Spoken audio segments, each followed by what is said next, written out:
Oh, darn.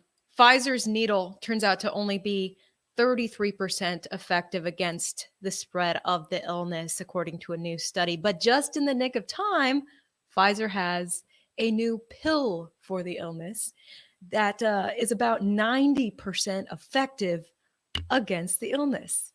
Where have we heard that before? Oh, right. Exactly 12 months ago to the day is when we were hearing that Pfizer, Moderna, and all those guys, their new needle was about 90% effective against the illness. Fast forward a year, it's gone down to 33% effective, but at least there's a new pill that's 90% effective. Fascinating stuff. What a time to be alive. We're going to get into these details and we're going to talk about pills. We're totally going to talk about some pills. And we're also going to look at this chart. And by the way, YouTube gods, this chart is from World Health Org, and it's a really key chart. I'm not going to get into it quite yet. But YouTube gods, be nice to me today as we get into some great facts. We're citing World Health Org. We're citing CNBC, Forbes, all the guys that you guys love at YouTube. So your narrative is safe with me. All right. Let's get into it. Before we get into some serious truth bombs on healthcare, I got to shout out the sponsor of my video, Virtual Shield. It's being reported that the top 5 corporations are lobbying hard against consumer privacy. These corporations include Facebook, Apple, Microsoft, and Google. Google, for example, boasted about delaying e-privacy regulations. They are also said to be colluding with Facebook. Amazon has also successfully lobbied against 36 privacy protection bills across 25 states. So Virtual Shield has been built from the ground up for your protection. I think it's the fastest, most reliable, easy to use, and secure. It's also available for iPhone and Android devices. It's also available on Android. Okay. And Apple and Android. I've partnered with Virtual Shield to give my audience a 50% off for life and a free 30-day trial of Virtual Shield during the holidays. Go to virtualshield.com/Ivory. Link down below to start protecting yourself online today. Okay, what's up, guys? Reading your comments. Yeah, you're talking about ingredients. I'm gonna let you know as much about these ingredients in the new pills as I'm aware of. It does get into that, so we're gonna talk about that. 33, that number comes up again, you guys. What does that number mean? Well, today it means that the needle is not very effective. Okay, we're going to show you what Forbes is saying because YouTube likes Forbes. Okay, here it is. Pfizer's shot, just 33% effective against Omicron infection, but largely prevents severe disease, South Africa study finds. 2 doses of Pfizer's COVID needle seem to provide just 33% protection against infection with the Omicron coronavirus variant, but still give strong protection against severe illness, according to a real-world study with South Africa's largest health insurer, promising early findings as governments around the world battle to contain the fast-moving variant. So they're holding on to hope that while this needle is not very effective, at least it's effective in not landing you in the hospital. You're still going to get sick, but at least you won't land in the hospital. Now, CDC Director Rochelle Walensky just slipped in last weekend to say that 80% of people with Omicron in the United States have had the needle. So that tells you it's not just 33% effective. It's a little bit lower than that. But anyways, just in the nick of time, they've got a pill out instead. At least there is a pill. And we'll talk about this pill. But guys, I made a YouTube video several weeks ago calling it whiskey shots, to kind of disguise and not let YouTube zone in on this video because YouTube doesn't like me talking about this topic. So I called them whiskey shots. And as it turns out, it really seems like the CDC agrees with me in that these shots are more like whiskey shots, where if you add a third, it'll be more effective. Oh, you're not feeling it yet? Here, Take another shot and maybe you'll feel better. 3 whiskey shots in. That's what they're doing. So, fortunately, according to CNBC, the new pill is passing with flying colors. Pfizer says that COVID-19 pill near 90% effectiveness in final analysis. They've just broke that on Tuesday. They said the final analysis of its antiviral pill still showed near 90% efficacy in preventing hospitalizations in death in high-risk patients. So, yeah, cheers to whiskey shots. This is my see-through bottle of Topo Chico. So I looked at this article, and they're looking at people who've already been infected. So if you catch the illness, you can pop some pills right away and you'll be okay. Now, a lot of people have already been popping some pills. That's been widely talked about, despite the government propaganda that those pills are only for horses.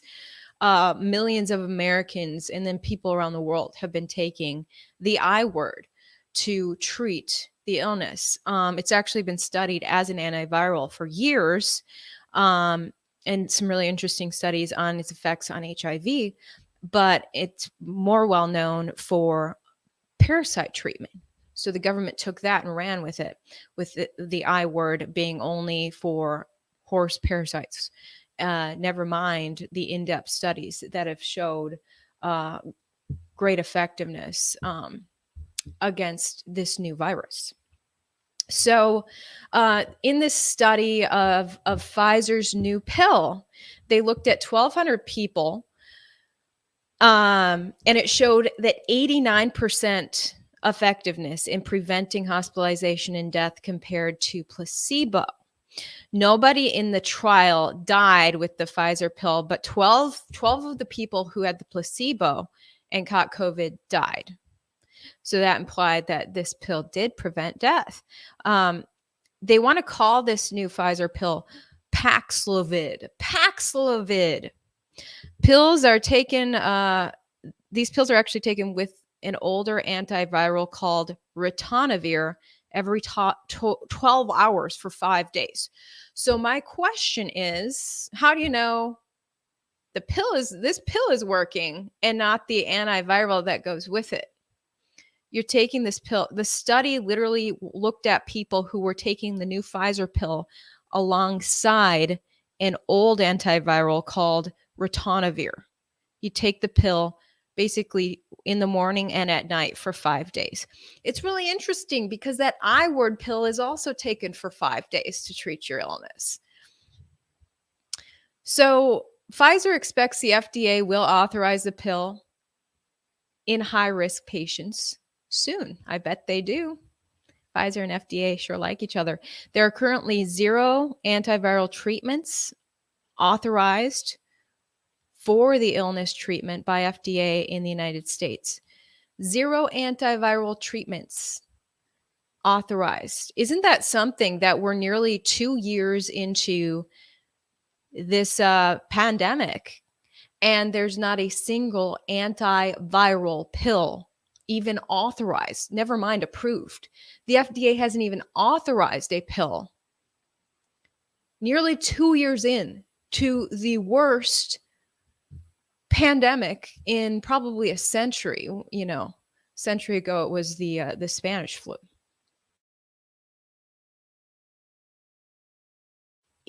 Every single pill that there was that was trying to be repurposed, that poor people could actually afford, if you care about the poor, was propagandized to oblivion.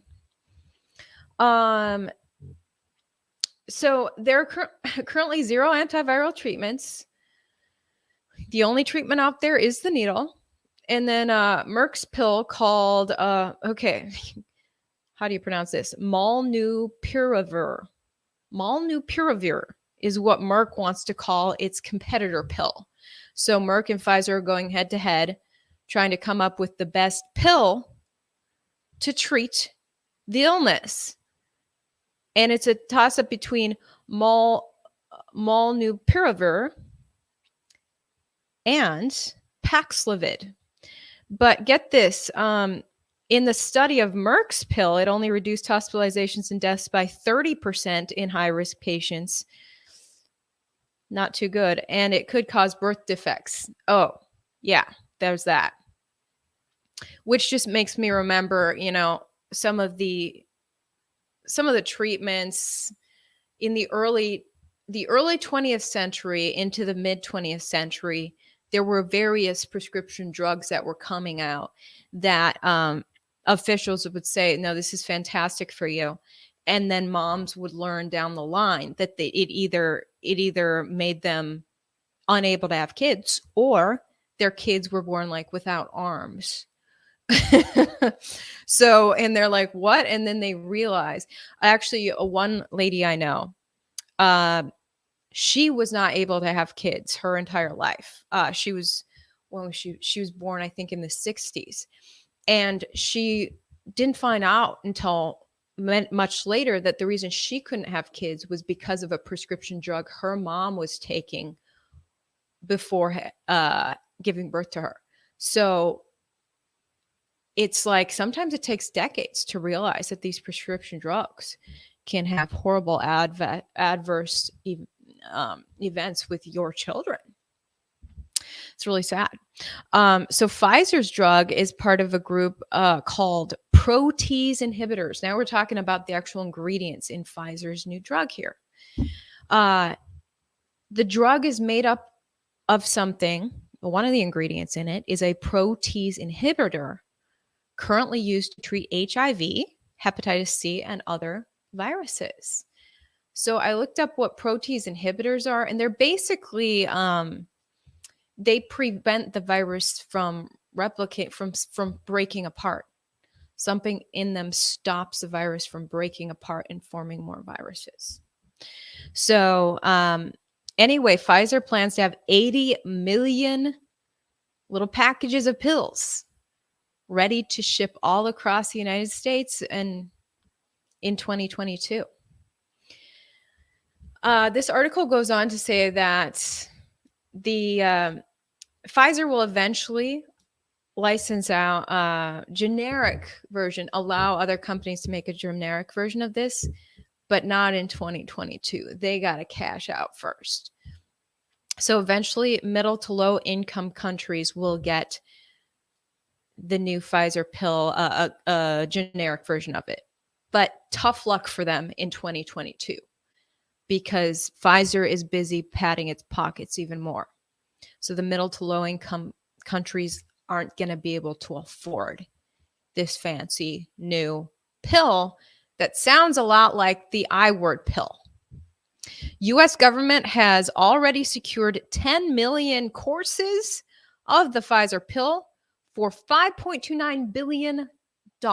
Your tax dollars, by the way, or more likely, just printed money out of thin air because we love inflation. So US government has literally already spent more than $5 billion on this new Pfizer pill. And I did the math on that. That means if they've secured 10 million courses of it for $5+ billion, the cost of one prescription of the drug comes out to about $500 and something dollars. I think the I word popular treatment for the illness is it's around like $20 for a prescription. So it's dirt cheap. And, doctors and scientists that I've interviewed who've worked with this drug, seen how effective it is against the illness, they're at a loss as to why our three-letter agencies aren't promoting this drug. Instead saying it's only for horses when there's peer-reviewed studies that say otherwise.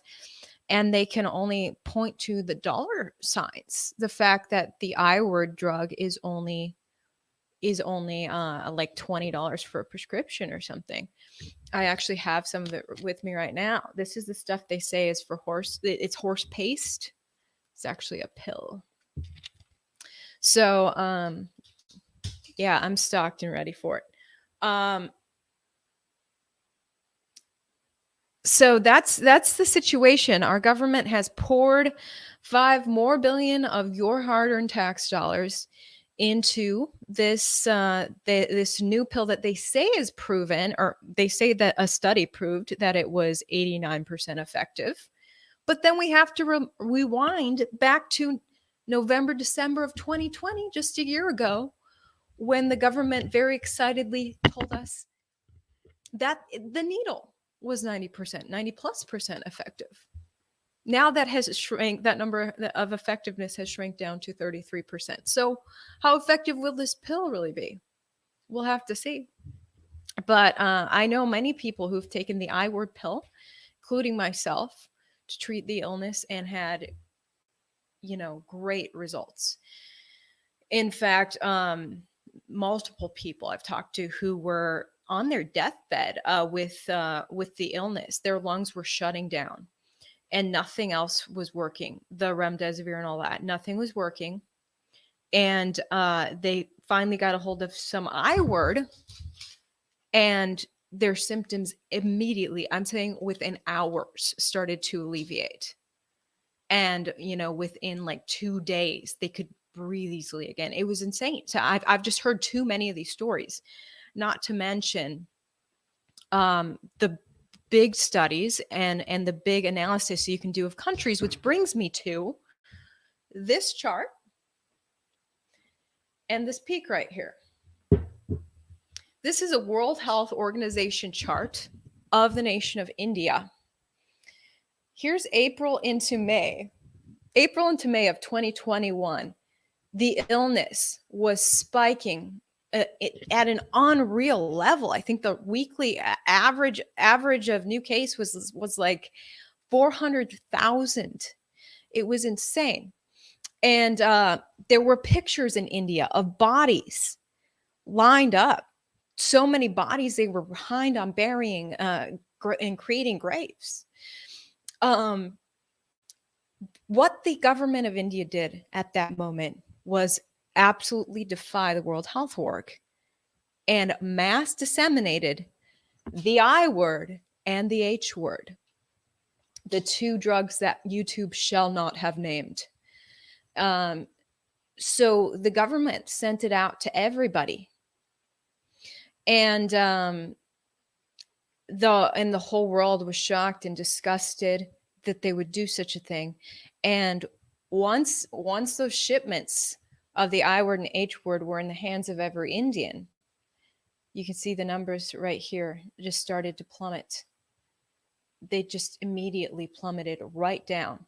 In Uttar Pradesh, the state where they were really good at the I word, they were barely affected. I think they already had the I word when this spike happened, and so their state kind of was still good.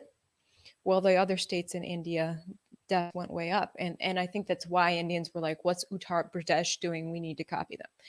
So India disseminates this forbidden drug, and look what happens next. What is that? What is that, you guys? What? It keeps going down. That's right. May through December 2021.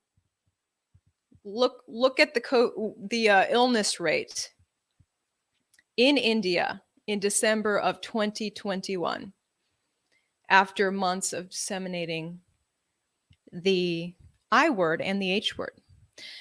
By the way, their needle rate is only about 30%. They've only had about 30% of their population needled.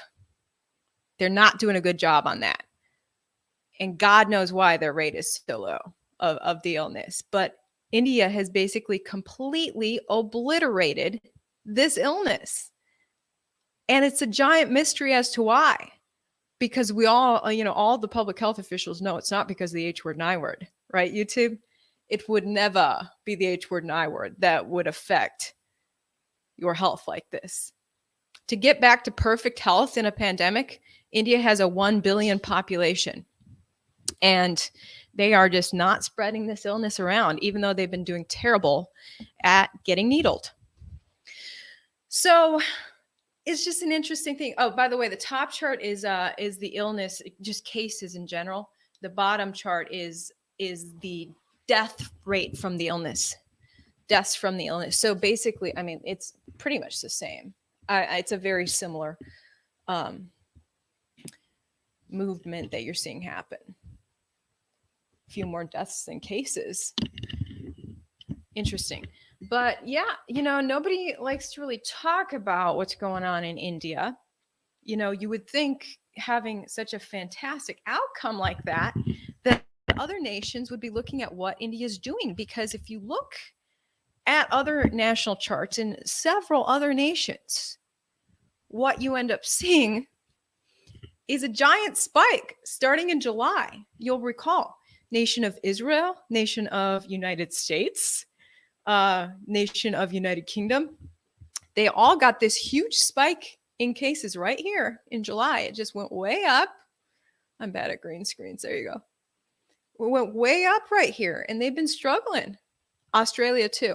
I've looked at several different nations. They all have that same giant spike in July. Why didn't India have that spike in cases?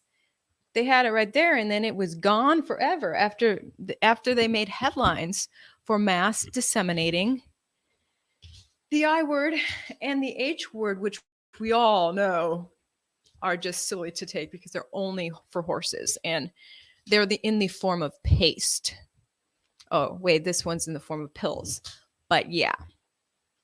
So, that's the deal. Now we went over the study on the new Pfizer pill, but what propagandist government officials don't want you to know is there's a lot of studies on the I word, the I word's great effectiveness. India and other nations that have disseminated the pill have been researched and studied. By the way, Africa's doing great. It was just out that the numbers out from Africa in regards to getting it in the arm. Africa only has 8% of its population has gotten it in the arm. Yet their cases remain low. Why? Well, they do have a history of taking the I word and the H word for decades to fight both malaria and parasites. Turns out those drugs are effective for other things as well, such as rheumatoid arthritis. H word is great for your rheumatoid arthritis and malaria, and who knows what else. YouTube doesn't want us to know. But there's, the scientists who did this study, published in the American Journal of Therapeutics. My first independent report really looked at this study and interviewed some of the scientists. It's called the Review of the Emerging Evidence Demonstrating the Efficacy of the I word in the Prophylaxis and Treatment of the Illness. And let me just read the conclusion. Meta-analysis based on 18 randomized controlled treatment trials of the I word in treating the illness have found large statistically significant reductions in mortality, time to clinical recovery, and time to viral clearance. Furthermore, results from numerous controlled prophylaxis trials report significantly reduced risk of contracting the illness with the regular use of I word. Finally, the many examples of I word distribution campaigns leading to rapid population-wide decreases in morbidity and mortality indicate that an oral agent effective in all phases of the illness has been identified. That study was published in April and received crickets from the media. Media would not touch that. And it looked at many studies, and they talked in that last sentence about the large dissemination campaigns, and they were talking about India and places like that. They show charts in that study that show nations where they mass disseminate this pill, this forbidden pill. There was a spike in cases. They mass disseminate this pill, and then there's immediate drop. And it was like in all these different locations, they're showing this chart, and you see an immediate drop. It's just so stunning. And then all the first person accounts. I mean, people I've met. It's just very, very creepy when you look at all the blatant evidence and the effectiveness of the I word. And you have just an absolute smear campaign against it to suppress it by our own federal agencies. And then just about 2 years after this whole thing got started with the illness, there's still not a single pill authorized. They've been holding off. They've been pushing everyone down for their best buddy, Pfizer. They've been holding off and waiting for a treatment so that Pfizer can get its ducks in a row for a pill after it's made bank on the needle. You got to needle everyone first, then realize the needle doesn't really work. It's only about 33% effective. Okay, then we're going to switch to a pill that's super effective too. We'll see how effective it is in a year, because the needle was 90+% effective a year ago. Now it's 33% effective. Now the pill is 90% effective. We shall see. We shall see. In other news, Colorado's governor has called off the illness emergency. He says, screw it. We're far enough into this thing. I, as a government official, do not need to be calling an emergency. You guys know whether it's emergency for you or not. And if you haven't gotten the needle up yet, that's on you. He's a Democrat, by the way, and I loved his vibe. I want to play a clip from him. I just love personal responsibility, period. And to hear a Democrat talk about personal responsibility, like if you don't get the needle, it's on you. I love that. Let's talk that way. So here's what the governor of Colorado had to say. Everybody's had more than enough opportunity to get vaccinated. I think hopefully it's been at your pharmacy, your grocery store, a bus near you, big event. At this point, if you haven't been vaccinated, it's really your own darn fault. It's really your own darn fault. New York Post article there. Let me just show you guys the article. Here he is. Colorado governor declares the emergency over despite the new variant. It's your own darn fault if you haven't gotten the needle. If we actually talked like that and took responsibility for ourselves, I think life would be a lot easier. If we could just realize that if the needle works and you got the needle, then you're good. You don't have to worry about whether your neighbor got the needle because it works on you. So you're good. And the governor of Colorado seems to have some common sense. The Iowa governor called off her emergency in February, and now candidate for Arizona governor Kari Lake is saying if she gets elected, she'll do the same right away. Like, stop with this emergency business this far into it. You get what you need to do or you don't need to do. It's on you. It's your individual choice, right? That used to be what America was all about. Now, when we circle back to that first article I showed you with the Forbes talking about how the needle is only 33% effective. They followed up by saying, look, it's okay that it's only 33% effective because it's like 70% effective in preventing your hospitalization. So if you get the needle, you still might get the illness, but it won't be as bad. And so, I was researching that, see what does the CDC say on this? Because they got a little vague. They stopped sharing in May of this year. They stopped sharing every single breakthrough case. Remember, a breakthrough case is someone who got the needle and then still got the illness. And May 1st of this year, CDC announced we're not going to keep sharing every single breakthrough case with you, which was extremely sketchy of them. And so I was like, well, what's the CDC sharing now? Because they went into this like partial lockdown on information. And I found an interesting study or interesting chart that I want to share with you from the CDC on, just how effective this is. This illness, if you've had the needle, you still catch the illness, how you'll fare. So rates of the illness by needle status. Um, so if you guys can see that the blue line is people who've been fully needled and the black line is people who've been unneedled. And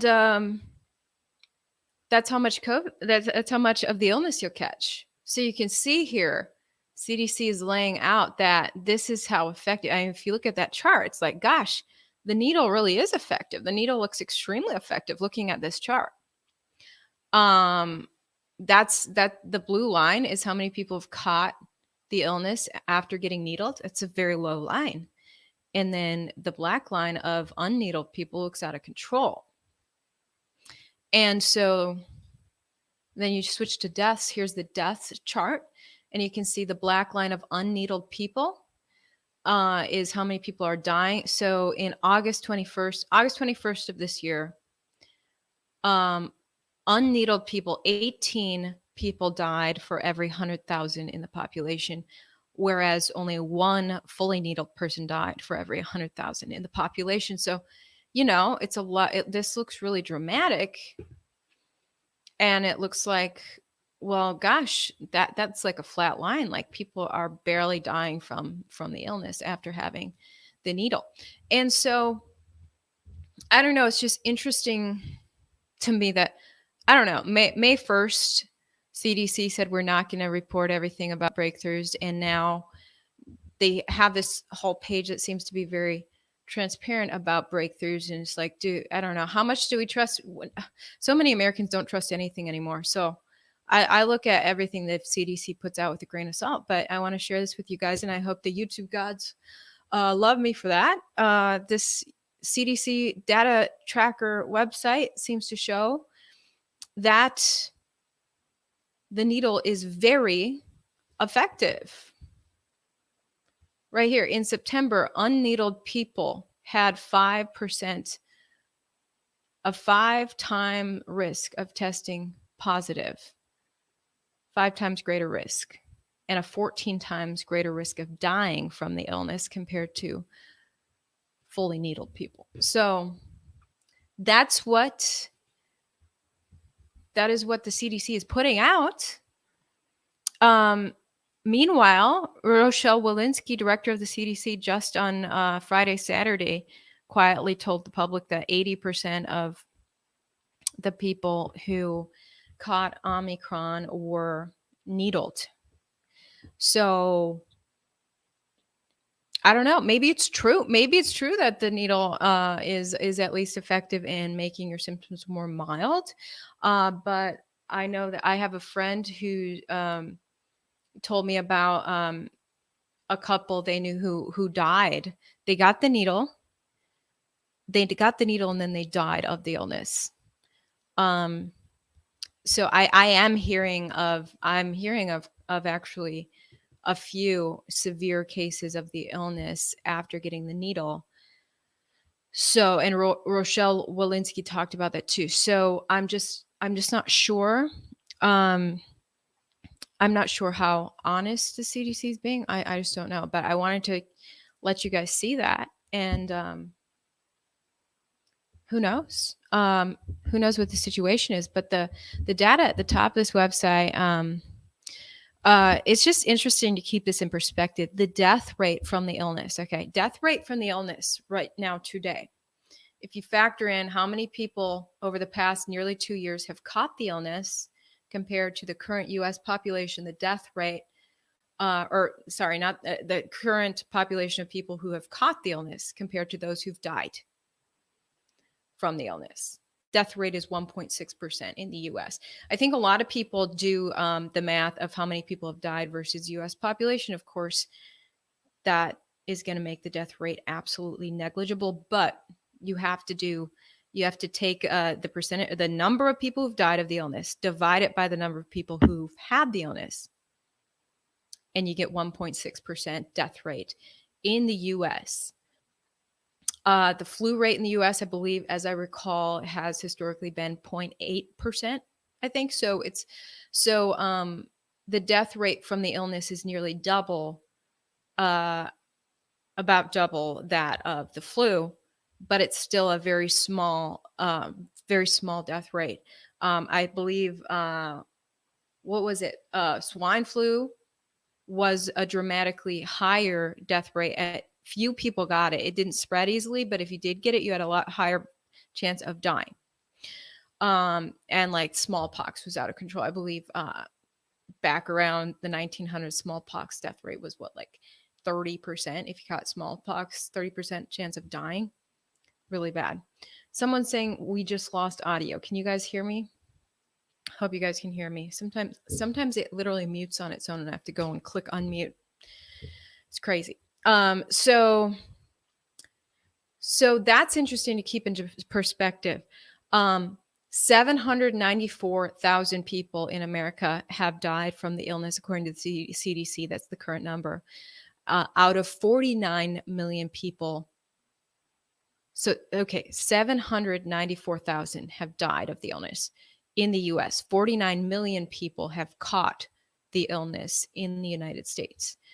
So only 49 million US cases of the illness so far. The United States currently has a population of 333 million.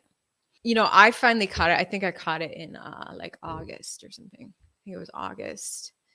It finally got me. And I popped a couple of these and I was good. My lungs were fine the whole time. I just had a headache. I had a crazy headache, like tons of pressure. Anyway, so in looking at India, it's interesting. India has been manufacturing its own needles there. They've only got 30% of their population needled, but they're really trying to get it to 100% over the next month. I don't know how they're going to do that because their population's like, dude, we got these and we're good. Literally, like nobody's catching the illness anymore because people are popping these. They work preventatively and as a treatment if you do catch it. So anyway, India's got all these needles and they're trying to export them. And there's an issue with like how they were made or something that other countries won't accept them. But globally, when India was meeting about this, we find out that globally enough needles have been produced to stick the remaining population of 3.6 billion people in the world who have not been stuck with a needle yet. And I was like, dang, there's only 3.9 or 3.6 billion people left in the world who haven't had a needle. So literally it was exactly a year ago, basically today, that the first people in the world were getting the needle in their arm. And in exactly a year's time, we've already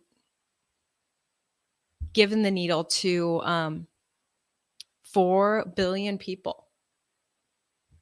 More than 4 billion people in the world have had the new needle technology.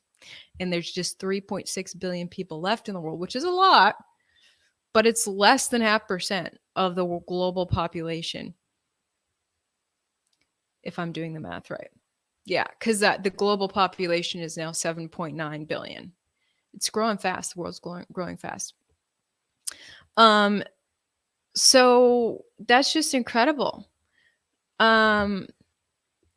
More than half of the world has had the new needle technology. What do you guys think of that?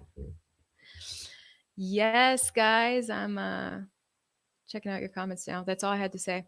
Oh, and there's other very interesting news today that I reported over at Next News Network. So I'm now like a contributor to Next News Network, collabing with Gary Franchi. Shout out to him. He rocks.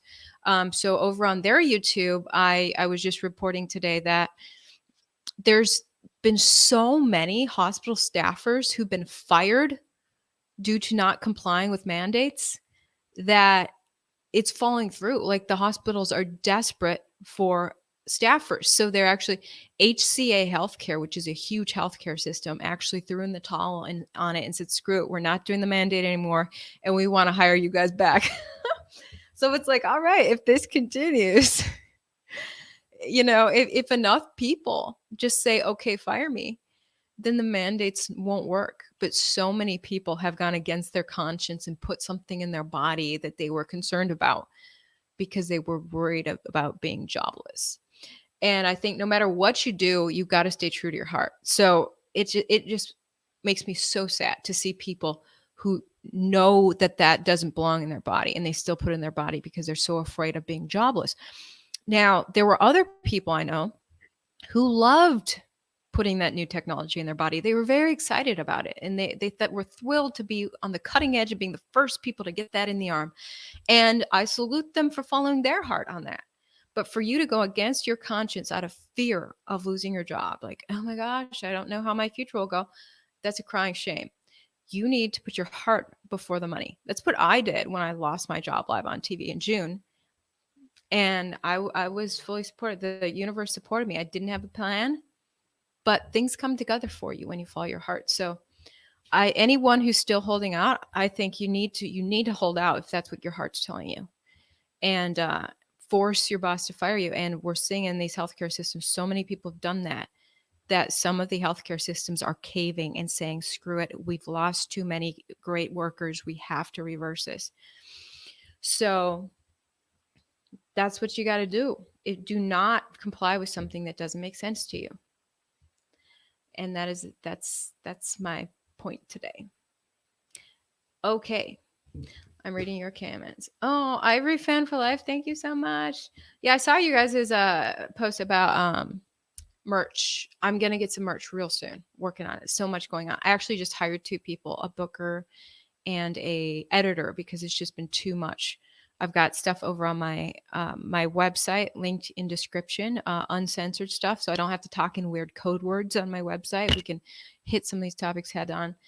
But I just don't have enough time and resources to edit all that video myself. So I hired an editor so we can get a lot more content on that website starting in the new year. ivoryhecker.com.